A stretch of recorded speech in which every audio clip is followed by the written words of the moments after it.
guys, luto tayo ng ginataang kalabasa with hipon po. Yan ngayon yung ulam namin ngayon. Iwa muna tayo ng bawang para mamaya.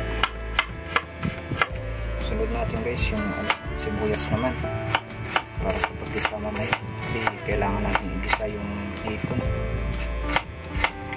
Sunod natin itong sitaw. Liliit lang muna guys.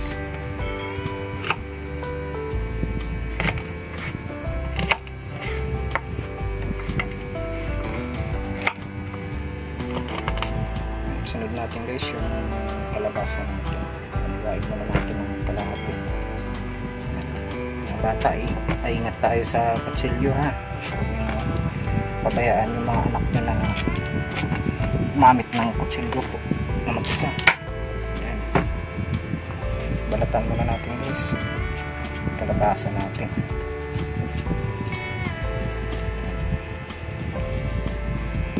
Kain na natin guys.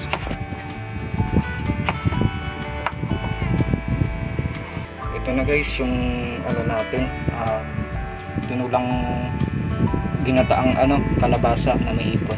Ito may kalabasa tayo, may sitaw, may bawang, sibuyas, pangalawang gata, unang gata, may tayo, may asin, paminta, magic sarap, at hipon natin na 1/4 lang guys, saka may mantika tayo panggisa.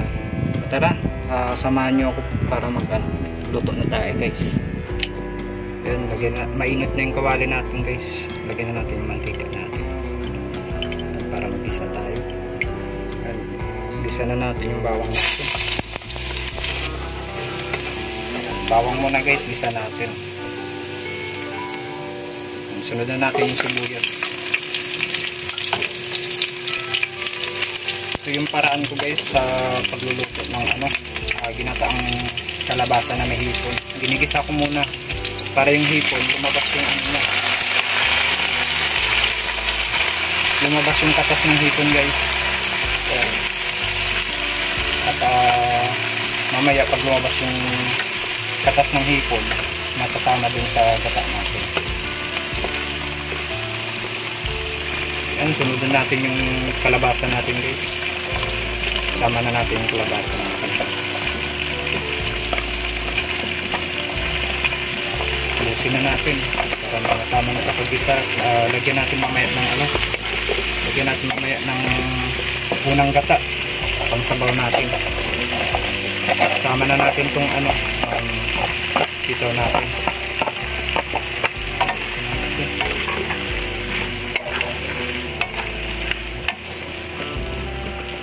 Lagay na rin natin guys unang gata para sa unang natin, luto natin. Nakatakpan natin guys ng takip. Yan, takpan natin guys at saka sorry, mali ako, pangalawang gata pala guys, hindi unang gata. Ayan, yung unang gata mamaya natin yun, pang pinali natin. Ayan, okay na guys, takpan na natin. Ayan, silipin natin guys kung kamusta na yun. Kumulo na siya. Tingnan mo yung kulay ng gata guys, dahil yan sa ng hipon kanina. Pag-isa natin, lumabas yung katas niya. Hintayin lang natin na lumambot tong kalabasa natin.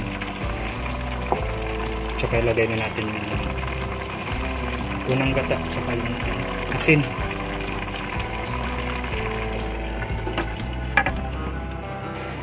Check ulit natin guys. Ang bango. Yan, lagay na natin guys yung unang gata. Lagay na natin yung unang gata. Yan, para dumami yung katas natin. Pala sabaw. Tsaka sunod na natin yung asin natin. Tingnan nyo naman yung kulay nya. Yan, magulay. Itong magic sarap, lagay na rin natin guys. Para may lasa naman yung lagyan natin ng kunting paminta powder guys. Ayan. Tsaka wag na natin itong takpan para hindi mamuo yung gata niya, kasi pag tinakpan natin mamumuo yung gata. Yan yung tinulang ano natin guys, ginataang kalabasa na may hipon. Tinula din naman yan sa Bisaya. Lang.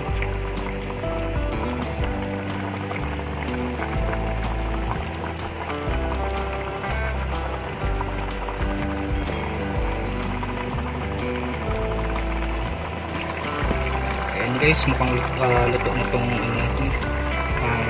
ginataang kalabasa na may hipon. Ayan, ayos na. Tara, kain tayo guys.